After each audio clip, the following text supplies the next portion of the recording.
Hello बच्चों, आज हम क्लास 12 फिजिक्स के 2026 बोर्ड परीक्षा में पूछे जाने वाले 80 महत्वपूर्ण टॉपिक को देखेंगे जो कि आपकी बोर्ड परीक्षा में 100% आएंगे ही आएंगे।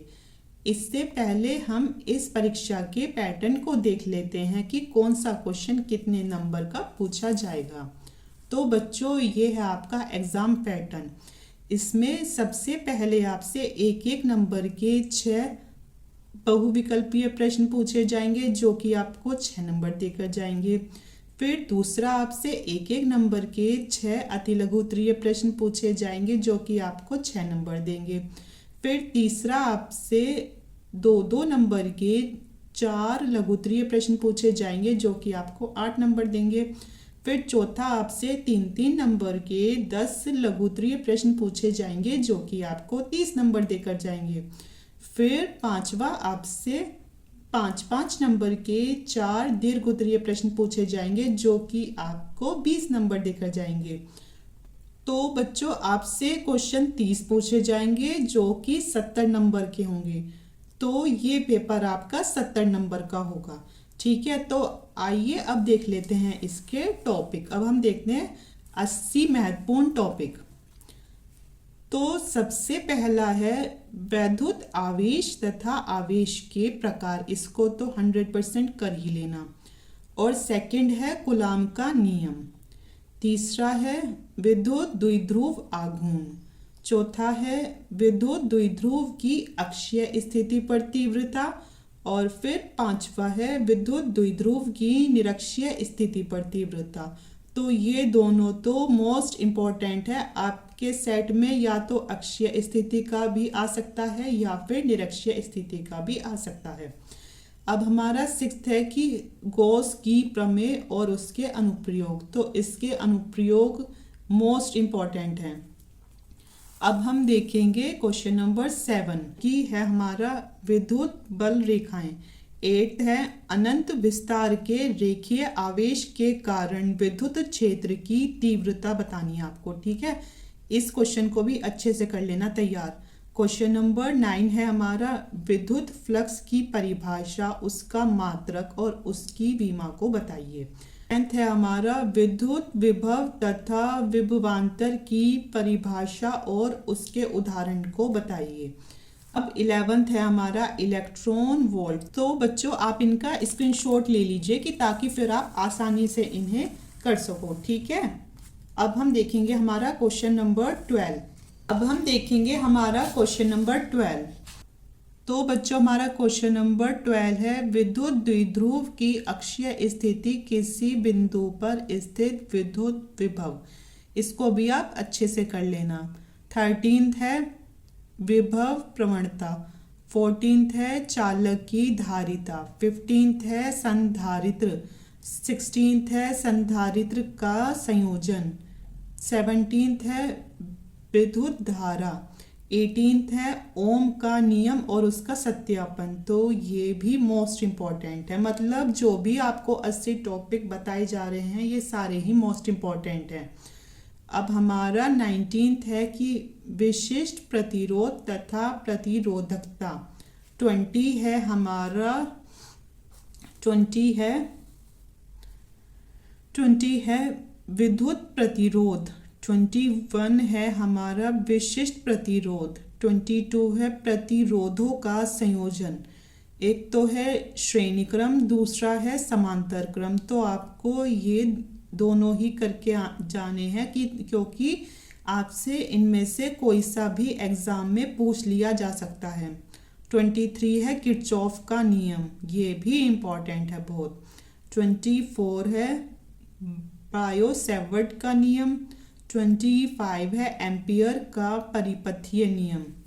और हमारा 26 है चुंबकीय क्षेत्र। 27 है द्विपात कोण।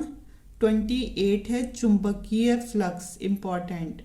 29 है फैराडे का विद्युत चुंबकीय प्रेरण नियम, मोस्ट इम्पॉर्टेंट। 30 है स्वप्रेरण। फिर 31 है हमारा अन्योन्य प्रेरण। 31 क्या है? अन्योन्य प्रेरण। 32 है प्रत्यावर्ती धारा परिपथ AC। 33 है परिपथ कौन कौन से, AC परिपथ, LC परिपथ और LCR परिपथ, ठीक है। 34 है हमारा व्हीट स्टोन सेतु।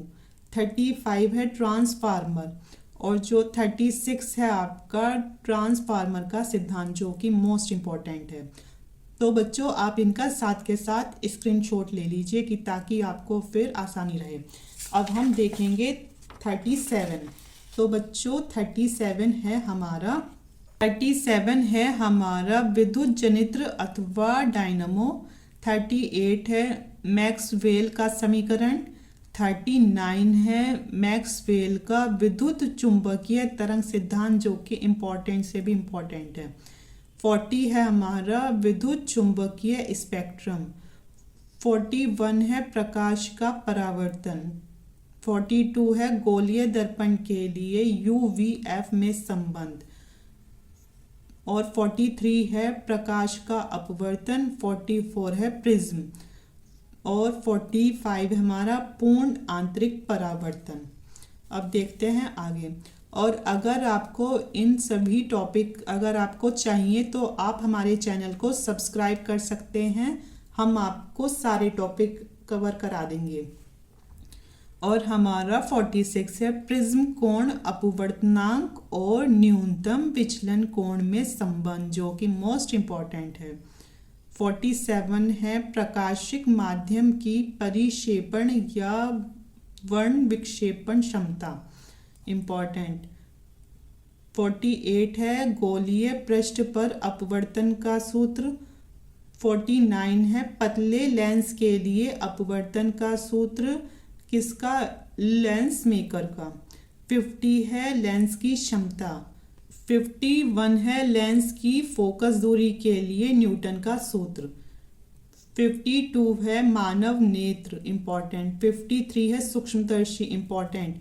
अब हमारा 54। तो बच्चों 54 है हमारा दूरदर्शी या दूरदर्शक भी कहते हैं उसे, ठीक है। तो आप इसका स्क्रीनशॉट ले लीजिए ऐसे। अब हमारा 55 हाइगेंस का तरंग सिद्धांत। 56 है हाइगेंस का द्वितीयक तरंगिकाओं का सिद्धांत। 57 है हमारा हाइगेंस के द्वितीयक तरंगिकाओं के सिद्धांत के आधार पर तरंगों के परावर्तन की व्याख्या। 58 है हमारा हाइगेंस के द्वितीयक तरंगिकाओं के अपवर्तन। 59 है प्रकाश में डॉपलर प्रभाव। 60 है हमारा व्यतिकरण। 61 है प्रकाश तरंगों का व्यतिकरण यंग का प्रयोग। 62 है फ्रिंज चौड़ाई के लिए व्यंजक। तो ये तो थे हमारे 62 तक। अब आगे देखते हैं। तो अब आगे है बच्चों हमारा 63, जो कि है कार्यफलन। फिर है 64 प्रकाश का विद्युत प्रभाव। 65 है प्रकाश विद्युत उत्सर्जन का नियम। 66 है आइंस्टीन का प्रकाश विद्युत समीकरण, जो कि मोस्ट इम्पॉर्टेंट है। 66 हमारा आइंस्टीन का प्रकाश विद्युत समीकरण। अगर आपने ये अभी तक समझा नहीं है तो आप ये हमारे चैनल पर जाकर समझ सकते हैं। 67 है प्रकाश का विवर्तन। 68 है रदरफोर्ड का कण प्रकीर्णन प्रयोग नाभिक की खोज। 69 है रदरफोर्ड का परमाणु मॉडल।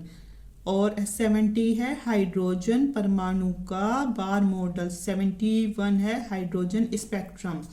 और 72 है हमारा 72 है नाभिकीय बल। 73 है अर्धायु। 74 है अर्ध आयु तथा क्षय नियतांक में संबंध, ये मोस्ट इम्पॉर्टेंट है। 75 है नाभिक की बंधन ऊर्जा। 76 है नाभिकीय विखंडन। 77 है नाभिकीय संलयन। आपको इन दोनों में अंतर जरूर करना पड़ेगा। और 78 है अर्धचालक। 79 है ऊर्जा बैंड के आधार पर ठोस के प्रकार। और लास्ट है हमारा 80, जो कि है PN संधि डायोड। तो ये थे आपके 80 महत्वपूर्ण टॉपिक, जो कि आपके सेट में आपको रखे हुए मिलेंगे ही मिलेंगे।